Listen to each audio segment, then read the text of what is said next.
Hi. Hi. Thank you so much for sitting down with me today. My pleasure. We really enjoyed your set yesterday, but how was it for you as... Terrible. No, it was brilliant. It was great. Honestly, for me, best one I think we've done festival-wise. It was certainly the biggest crowd we played to, and it felt like one of the biggest crowds of the day on that stage yesterday. Great energy, lots of people felt engaged in the show, and we had fantastic feedback and everything. And above everything else, we had a great time doing it. So that's what it's all about. Yeah, we played well. We so lucky with the weather as well. Very much so. Amazing. Yeah. Considering what today's like, Yeah. especially lucky.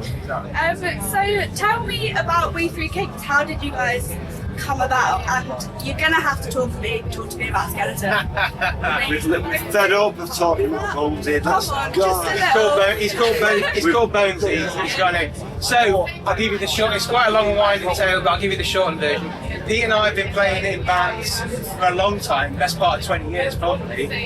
We used to Showing our age now. We used to have a covers band and things like that.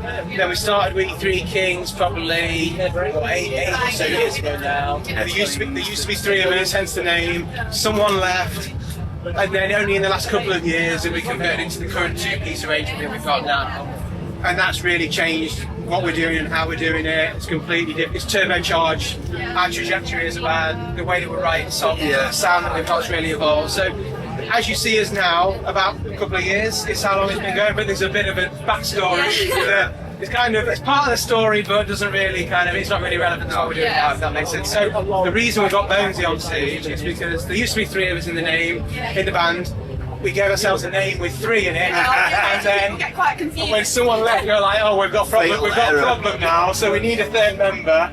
And it was actually our old bass player who left the band that suggested you should just replace me with a skeleton. And we were like, "That is a great idea." It was a great idea. So that's all we've done, and as it transpires, he's become the most famous and popular member of the band. His own merch. He's got his own merch, he's got his own fans, so... I mean, I don't know where he is, by the way. He's somewhere around it. He's having the time Probably of at his the bar or life. somewhere. Yeah. He ran off the stage and he's not been stage for the last 24 hours, so... How has the creative process then changed from 3 to 2?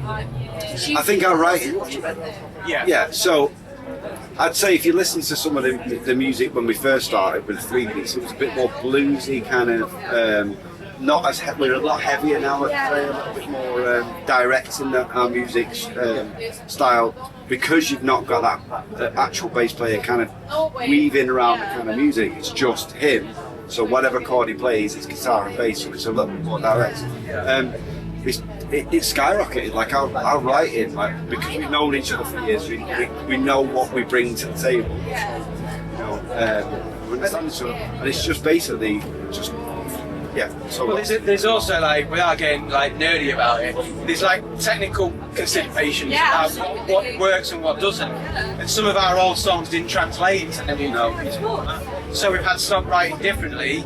And the way that that's taken us is a lot more high energy, a lot more full throttle kind of sound, and that seems to have been very well received since we started taking it in that direction. And so it's all just kind of fitted together and kind of worked out the way it's worked out really. But we're absolutely loving it, and we can all fit in one car when we go to gigs as well, so it's a massive bonus as well. So as we were saying before, you were at Call of the Wild last year, and this year just as Punters. Punters for the day, How does this compare? Because as we were saying, it's quite a similar vibe, isn't it?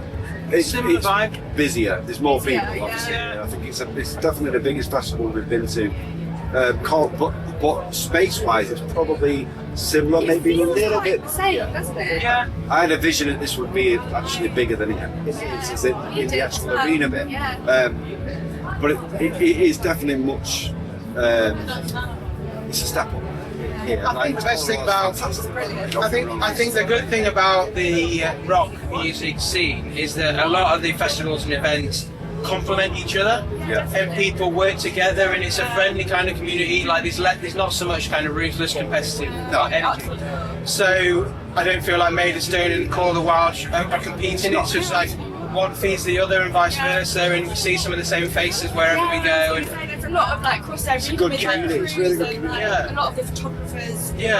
the Wild. And another one that we really enjoyed doing was Love Rocks down in Bournemouth, and we were in a similar part of the world, so we've seen a lot of the same faces here and there. The guys are here today. And people say, "Oh, we saw you at Love Rocks," or "We saw you at Call the Wild," or "We saw you here." So it's like, for us, it's great to be getting around.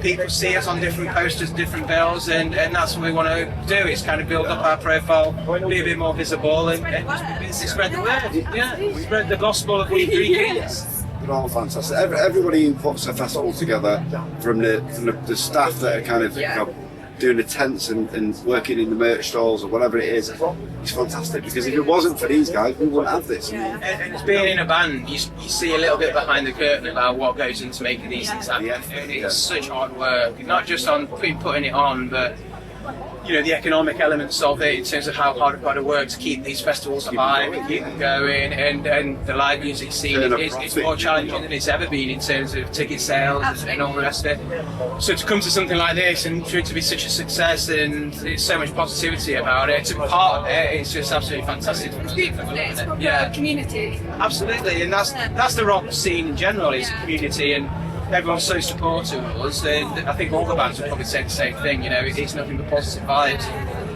Yeah, just happy to be here, and we did the hard work yesterday, so we're going to enjoy it today as punters, and just make the most of it. Amazing. So our last album last year, by royal appointment, it was fantastic. Thank you.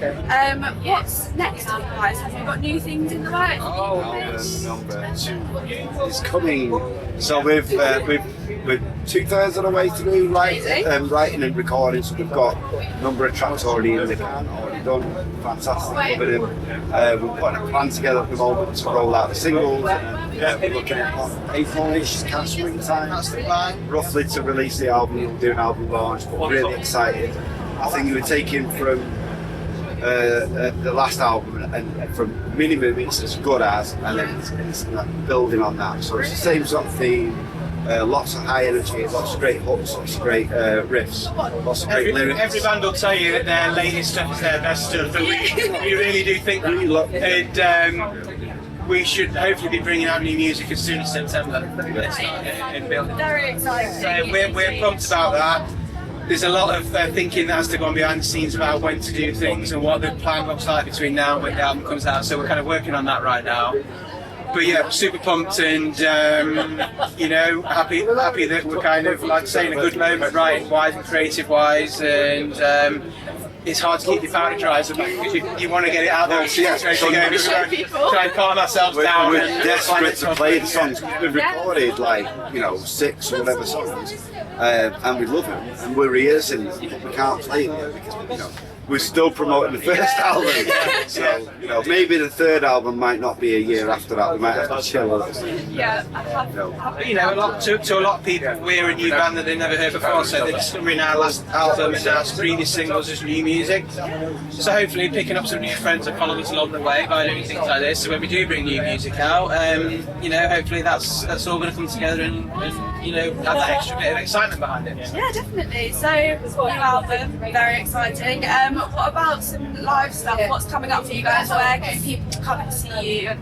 So we've got quite a lot of festivals. Obviously, festival season now. So most important thing is, rather than telling you where we are, what we're doing, follow us on social media. We're always updating with all of our dates. But we've got quite a busy month in August. Yeah, doing 3 different festivals in 3 weeks. And then we've got some later on. We're doing one later on in kind of November time, I think it is. Yeah, and we've got some other kind of standalone shows all over the country popping up between now and the springtime. So there's more stuff going in the diary all the time. So yeah, the best thing really say, isn't it? Yeah, the best thing to do is stay tuned, keep an eye on what's going on. Hopefully we'll be in a town near you sometime soon. And after we bring the album out in the spring, we want to try and get out and tour that as best we can and get around everywhere and start sharing that new music with people as well. So the next 12 months is looking really exciting. We definitely feel like we're on an upward trajectory with things. This has been a big positive reinforcement of that. The feedback, the energy we've had from being here has been fantastic. So all good in the world of We3Kings, and we're excited about it. Very exciting. Right, we're going to wrap up. I have one question. It's the question that I ask every single person that I interview. Okay. You can give me a silly answer or a serious answer. I definitely have it. Okay. What is the best piece of advice you've been given? And it can to do with music or just in general. Whoa. Best piece of advice. Well, let's stick to the music thing. I think it's really easy in the music business to get swayed by what you think people want to see. Yeah. And what people actually want to see here from you is you being authentic and being original and doing your own thing. And the feedback we get is that we're doing something a bit different to everybody else, and that's what people enjoy about us. And so it's difficult as well in this it's world difficult. where It's difficult because you get pushed in all sorts of different directions to conform to like the mainstream thing. So the best piece of advice we have, and also the best piece of advice I would give, is do what you believe in, stay authentic to who you are, stick to your guns and have confidence in your own opinions and what you like and what you think is good. And if you've got kind of the stamina and the energy to stick with that and keep going, eventually you'll start to reap the rewards of that. And that feels like that's where we're at now. A lot of years of grind, but you get there in the end, you know? So. You got Marshall. what he says. Okay, thank you guys. Don't eat yellow snow, that's Don't what eat we want. yellow Of course. Thank you so much. All right. Enjoy the rest of your day. You too. Good to see you.